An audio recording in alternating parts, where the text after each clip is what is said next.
Thank you sir, thank you very much. Andhra Pradesh అభివృద్ధికి నాది పూచి అంటూ మొదటి నుంచి పనిచేస్తున్నారు. అభివృద్ధికి మార్గనిర్దేశం చేస్తున్నారు. కేంద్రం నుంచి రాష్ట్రానికి ప్రాజెక్టులు తీసుకురావడానికి తన వంతు కృషి చేస్తున్నారు. అవినీతి రక్కసిపై పోరాటం చేస్తూ ప్రజల సంపద ప్రజలకే చేరాలన్న పోరు బాటలో ఆయన ముందు నిలుస్తున్నారు. అధికారాన్ని చేపట్టిన నాటి నుండి నేటి వరకు ఎప్పుడూ కూడా సంక్షేమమే ఆయనది. నిత్యం ప్రజలకి అందుబాటులో ఉంటూ వారి ఆకాంక్షల మేరకు పాలన సాగిస్తూ ఉన్నారు. ఎన్నికల్లో ఇచ్చిన హామీలు ఏ విధంగా భరోసా ఇచ్చారో అదే విధంగా ఆంధ్రప్రదేశ్లో యువతను మేల్కొల్పే బాధ్యతను కూడా తీసుకున్నారు. పాలనపై పూర్తి స్థాయిలో దృష్టి పెడుతూ ఆంధ్రప్రదేశ్ను నవ్యాంధ్రగా తీర్చిదిద్దే క్రమంలో అలుపెరుగని బాటసారి మన ఉప ముఖ్యమంత్రి వర్యులు శ్రీ పవన్ కళ్యాణ్ గారిని మాట్లాడవలసిందిగా మనవి చేస్తున్నాం.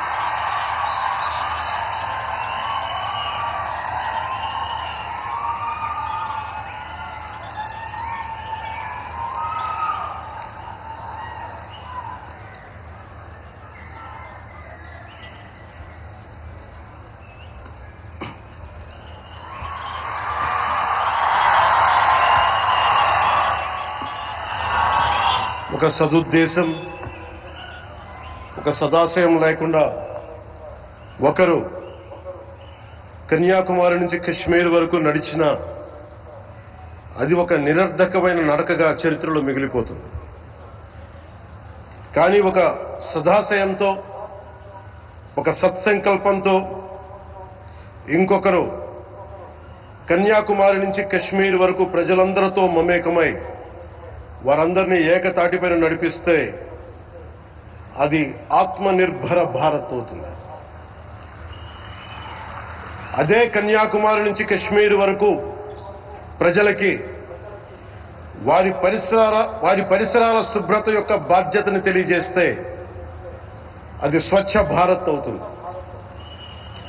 అదే కన్యాకుమారి నుంచి కశ్మీర్ వరకు ప్రజల గుండెల్లో దేశభక్తి, ధైర్య సాహసాలతో నింపితే అది పటిష్టమైన, బలిష్టమైన భారతం అవుతుంది.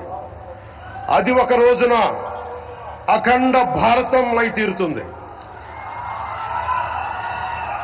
ఒక బలమైన భారత్ కోసం, ఒక దృఢమైన దేశం కోసం, జగత్తంతా వసుదైక కుటుంబం అనే భావన కోసం 4.5 దశాబ్దాలుగా పరితపిస్తూ, పరిశ్రమిస్తూ ఆ దారిలో ఎదుర్కొన్న ప్రతి పరాజయాన్ని, పడ్డ ప్రతి అవమానాన్ని నవ్వుతూ స్వీకరిస్తూ వాటినే విజయాలకి ఇంధనంగా వాడుకుంటూ దేశాన్ని అభివృద్ధి పథంలో నడిపిస్తూ భారతదేశాన్ని ప్రపంచంలోనే 3వ బలమైన ఆర్థిక వ్యవస్థగా తీర్చిదిద్దేలా నడిపిస్తున్న మన ప్రియతమ ప్రధాని, మన గౌరవ ప్రధాని శ్రీ నరేంద్ర మోదీ గారికి నా తరపున 5 కోట్ల మంది ఆంధ్రప్రదేశ్ ప్రజల తరపున నా హృదయపూర్వక నమస్కారాలు.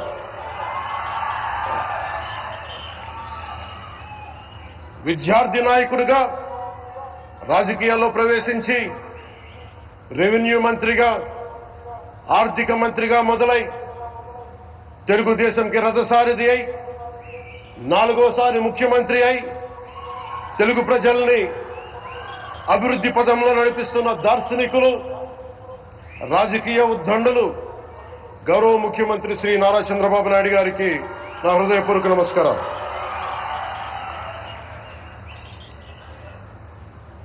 తోటి మంత్రివర్గ సహచరులైన ప్రతి ఒక్కరికి, నారా లోకేష్ గారికి, ఎన్డీఏ కూటమి శాసనసభ్యులకి, నాయకులకి, బీజేపీ నాయకులందరికీ పేరు పేరున నా నమస్కారాలు. కార్యకర్తలకి నా హృదయపూర్వక నమస్కారాలు. బీజేపీ నాయకురాలు శ్రీమతి పురంధేశ్వరి గారికి నా హృదయపూర్వక నమస్కారాలు. మా ఎన్డీఏ కూటమికి 164 అసెంబ్లీ స్థానాలు, 21 మంది పార్లమెంట్ సభ్యులనిచ్చి మమ్మల్ని వారి విలువైన ఓటుతో వేసి గెలిచిన ప్రతి ఒక్కరికి ఆడపడుచులకి, అక్క చెల్లెలకి, పెద్దలకి, పిన్నలకి, యువతులకి, యువకులకి పేరు పేరున నా హృదయపూర్వక నమస్కారాలు. ప్రజలు ఎన్డీఏ ప్రభుత్వాన్ని నమ్మారు, నిలబడ్డారు. అలా నిలబడినందుకే ఈ రోజున మన గౌరవ ప్రధానమంత్రి గారి సారథ్యంలో ఈ ప్రారంభోత్సవాలు గాని శంకుస్థాపనలు గాని, అది దక్షిణ కోస్తా రైల్వే జోన్ కావచ్చు, కృష్ణపట్నం ఇండస్ట్రియల్ పార్క్ గాని, గ్రీన్ హైడ్రోజన్ హబ్ గాని, అనకాపల్లి బల్క్ డ్రగ్ పార్క్ కావచ్చు, 6 కొత్త రైల్వే ప్రాజెక్టులు కావచ్చు, వీటన్నిటికీ వచ్చే పెట్టుబడి దాదాపు 2,10,000 కోట్ల రూపాయల పెట్టుబడులు, 7.5 లక్షల మందికి ఉపాధి అవకాశాలు. అవినీతితో కూరుకుపోయి ఉపాధి అవకాశాలు లేక, ఉద్యోగ అవకాశాలు లేక విలవిల్లాడుతున్న సమయంలో మీరు నిలబడ్డారు. అందుకే ఈ రోజున ఈ 2 లక్షల పైచిలుకు పెట్టుబడితో 7.5 లక్షల ఉపాధి అవకాశాలు లభించి మనందరికీ ఇచ్చినందుకు మనస్ఫూర్తిగా ప్రధానమంత్రి శ్రీ నరేంద్ర మోదీ గారికి చేతులెత్తి నమస్కరిస్తున్నాం. ఇవి కాకుండా కొత్త హైవేల నిర్మాణం, విస్తరణ, అలాగే అమరావతి రాజధానికి పెట్టుబడులు, పోలవరంకి నిధులు, 15th ఫైనాన్స్ కమిషన్ నిధులు గాని, జల్ జీవన్ మిషన్ కోసం ప్రతి ఇంటికి నీరు, రక్షిత మంచినీరు రావాలి ఆయన ఆకాంక్ష, ఆయన ఆశయం. మనకు గంట కాదు 24 గంటలు రావాలని పడ్డ తపన ప్రధానమంత్రి గారిది. వీటన్నిటికీ చేయగలుగుతున్నాం, ముందు ప్రారంభించామంటే మీరు మా మీద పెట్టిన భరోసా, మా మీద పెట్టిన నమ్మకం, గౌరవ ప్రధానమంత్రి గారి మీద మీరు చూపించిన నమ్మకం. ఈ రోజున అది 2 లక్షల పైచిలకు పెట్టుబడులుగా ఇక్కడికి వచ్చింది. ఎక్కడో మన మారుమూల గ్రామాల్లో 70 సంవత్సరాల పాలనలో గ్రామాలకి రోడ్డు లేదు. ప్రధానమంత్రి సడక్ యోజన కింద ఈ రోజున మనం మారుమూల గిరిజన గ్రామాల్లో కూడా రోడ్లు వేయగలుగుతున్నామంటే దానికి ముందుండి మాకు వెన్నుతట్టి మాకు నిధులు సమకూరుస్తుంది నరేంద్ర మోదీ గారు.